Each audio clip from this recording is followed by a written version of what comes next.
Chicos, tengan todos muy buenos días. Vamos a iniciar nuestra clase de literatura. Y el día de hoy vamos a tocar acerca de la generación del 50.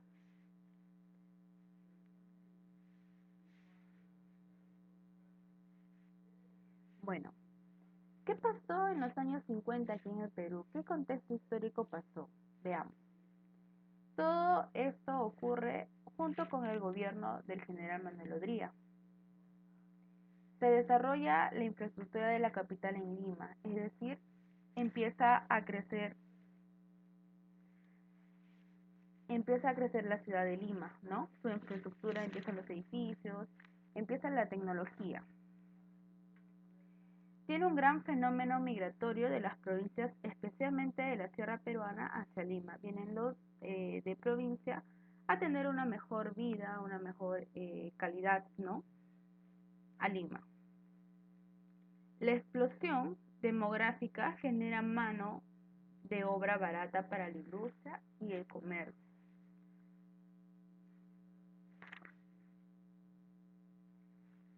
Asimismo, también aparecen las denominadas barriadas y pueblos jóvenes, ¿no?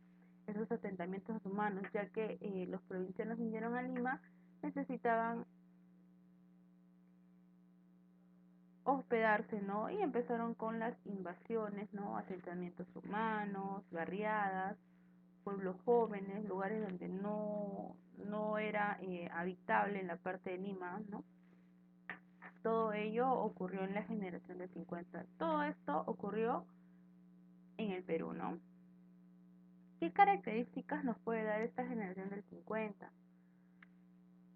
Bueno, se desarrolló con mayor preferencia la narrativa y eso lo vamos a ver con los cuentos, ¿no? De Gallinazos y Plumas de Julio Ramón Ribeiro. Aparecen las corrientes neo-indigenistas, neo-realistas y el relato fantástico. Los personajes reflejan la realidad mayoritaria de aquel momento, el migrante provinciano, ¿no? Prácticamente aquel que deja su provincia, su pueblito, para venir a buscar una mejor calidad de vida aquí en Lima, Lima capital. Y esto lo vamos a ver reflejados en los cuentos, ¿no? De narrativa, como obras de narrativa donde el personaje va a reflejar la realidad que pasaba y que sucedía en esos años 50. Desarrolla también temas sociales producidos por las migraciones, como las barriadas, siendo el primero en mencionarlos el escritor Enrique Congreve. Se presenta a Lima como una ciudad que se traga a los provincianos para alimentarse. Hemos visto que en la parte del contexto histórico hay una explosión de mano de obra barata. Pues es cierto, quien realizaba eso eran los provincianos, ¿no? Ante un empresario que tenga una empresa industrial, ¿no? La obra de mano barata.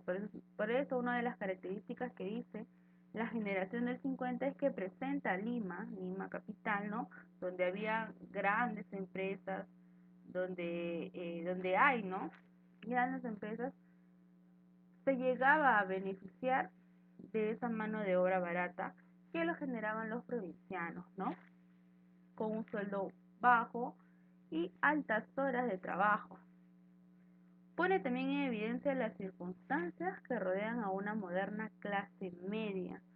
Si bien es cierto, según las jerarquías siempre se ha hablado de la clase alta, pues sí, también empieza a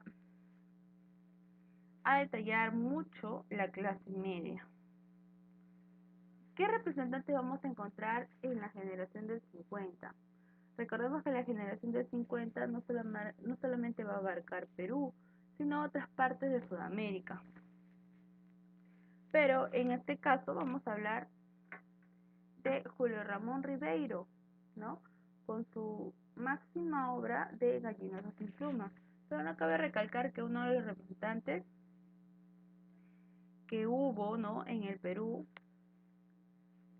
Aquellos que resaltaron según la narrativa fue Carlos Eduardo Zabaleta, Eleodoro Vargas Vicuña, Jorge Vacacorso, Enrique Congreve, ¿no? Julio Ramón Ribeiro.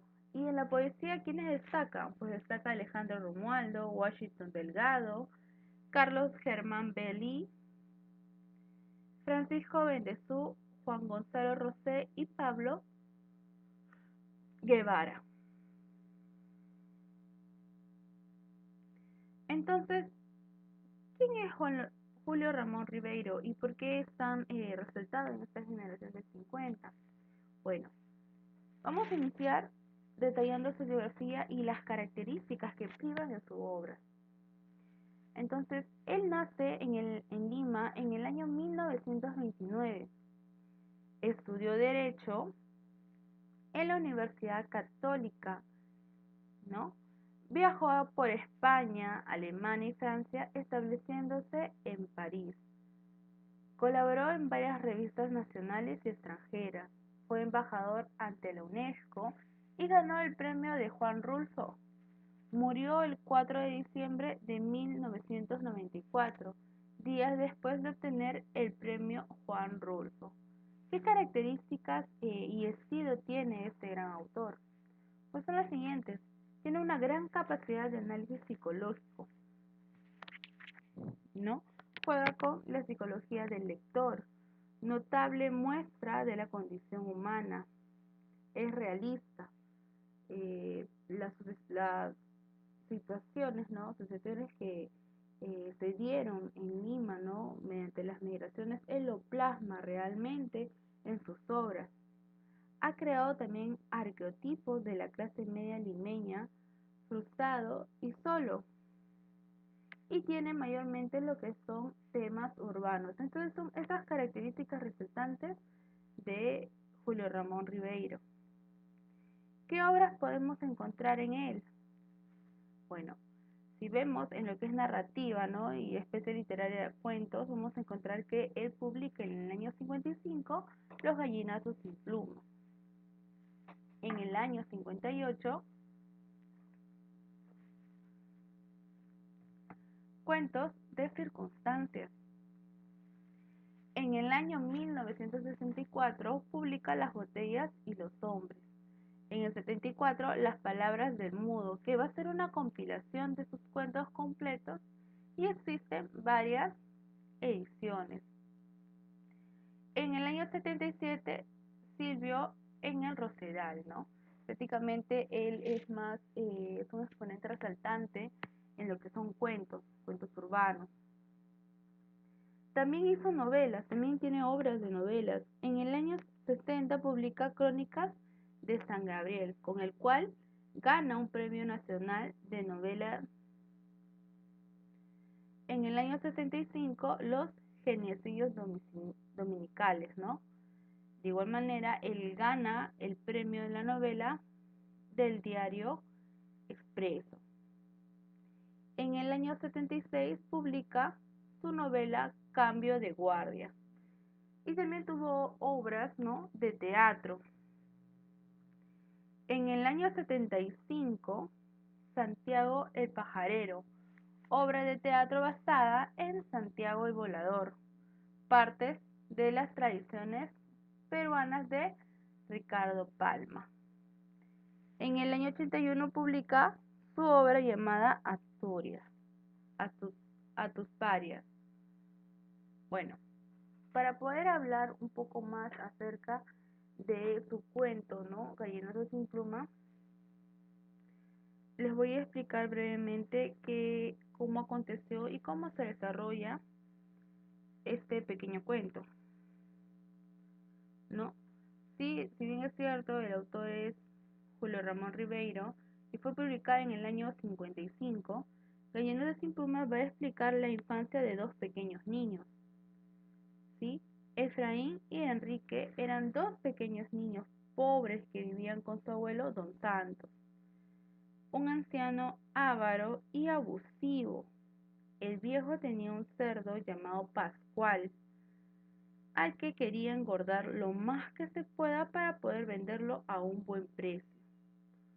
Por eso obligaba a sus nietos a ir por todos los basurales para traer latas llenas de desperdicios comestibles para el voraz chancho. Así trabajaban los niños hasta que Efraín regresó con un pie sangrando por haber pisado un vidrio roto. La herida se infectó y pronto cayó en cama con el pie muy hinchado. Entonces don Santos obligó a Enrique a trabajar el doble para suplir la ausencia de su hermano. Desde entonces, Enrique debe llenar el doble de latas de comida para el marrano. Un día encontró un perrito y lo llevó a casa para que haga compañía a Efraín.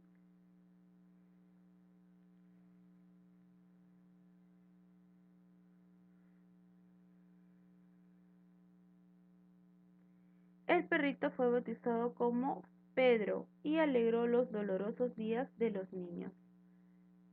En el cuento vamos a ver que lamentablemente Enrique cayó enfermo de tos y fiebre, pero el viejo don Santos, que era su abuelo, lo obligó a seguir trabajando.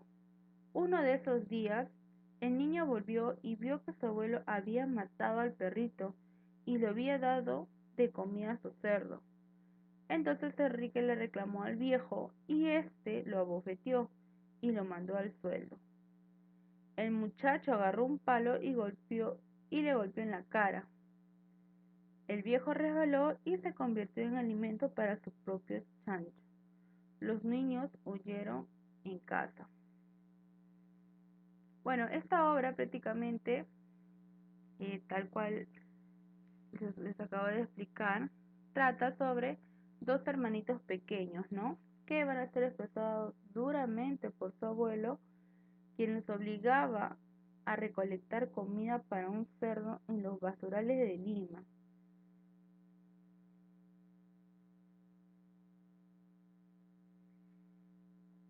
¿Sí? Y como personajes de esta obra tenemos a Efraín y Enrique, que son los hermanitos, ¿no? Al abuelo Don Santos y a su perro,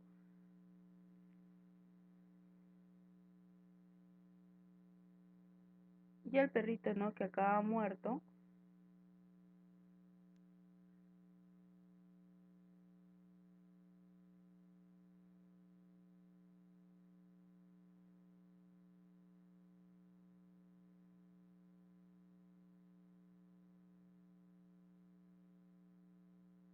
llamado Pedro. Bueno chicos, eso sería la clase del día de hoy. Les pido por favor que realicen la copia de su cuaderno.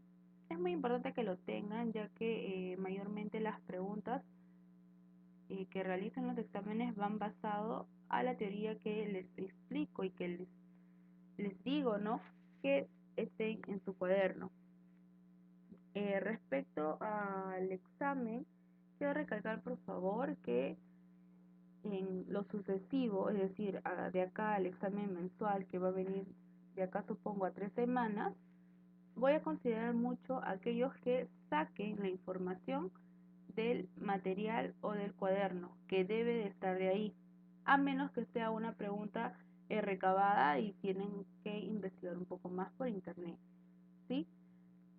Pero si tú me estás copiando la información del Google, simplemente no la voy a estimar y tu puntuación va a ser 0, ¿sí? Le dejo eso en claro para que ustedes puedan tener nota y para lo sucesivo realicen una respuesta correcta según su criterio. ¿Sí, chicos?